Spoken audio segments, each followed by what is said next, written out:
Shalom jemaat yang dikasihi Tuhan, damai sejahtera Allah penuhi hati kita semua. Tidak bisa bertobat. Firman Tuhan hari ini diambil dari Ibrani 12 ayat 16 dan 17. Demikian firman Tuhan.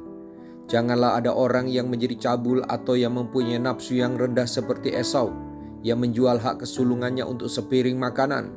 Sebab kamu tahu bahwa kemudian ketika ia hendak menerima berkat itu, ia ditolak, sebab ia tidak beroleh kesempatan untuk memperbaiki kesalahannya, sekalipun ia mencarinya dengan mencucurkan air mata. Ayat yang kita baca dan dengar ini berkaitan dengan salah satu masalah kerohanian. Tuhan memakai penulis kitab Ibrani memberi peringatan yang sungguh-sungguh mengenai masalah rohani, yaitu kemurtatan.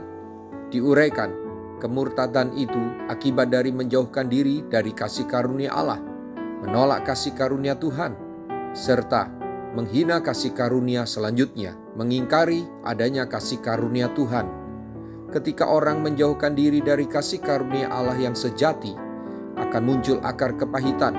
Akar pahit ini menghasilkan berbagai kecemaran hingga murtad, yaitu sikap menolak kasih karunia Allah yang pernah ia terima serta menghinanya.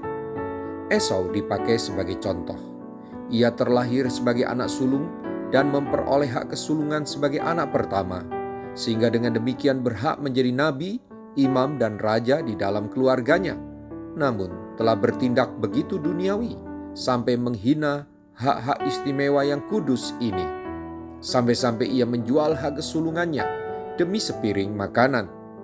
Tokoh Esau diketengahkan untuk mempertegas betapa bahayanya seseorang yang menghina kasih karunia Allah.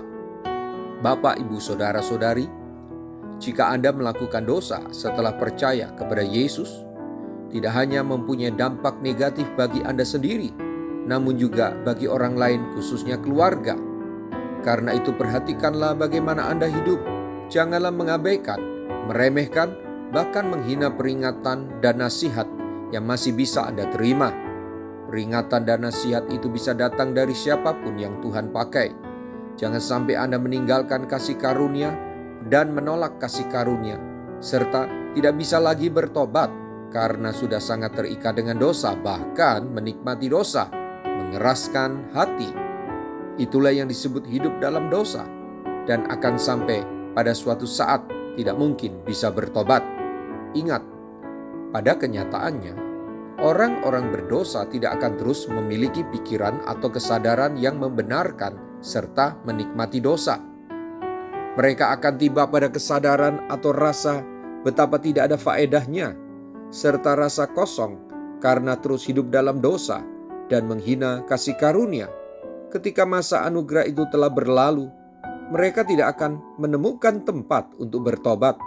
Mereka tidak mampu segera bertobat dari dosa mereka. Waspadai responmu terhadap tawar hati sehingga menyangkali kasih karunia Allah. Ingat, Anda tidak bisa selamat karena perbuatan baikmu dan tidak akan terelak dari hukuman Allah. Mari kita berdoa.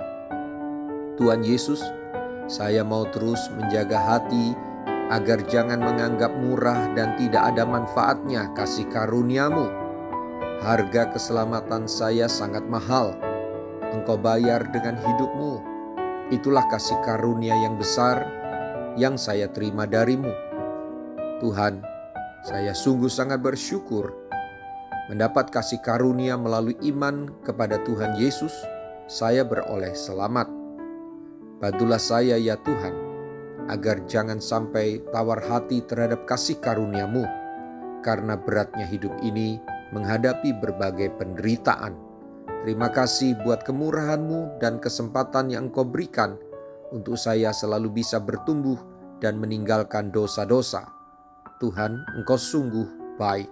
Dalam nama Tuhan Yesus, haleluya, amin. Sampai jumpa besok dengan suara gembala, firman Allah yang hidup. Tuhan Yesus memberkati.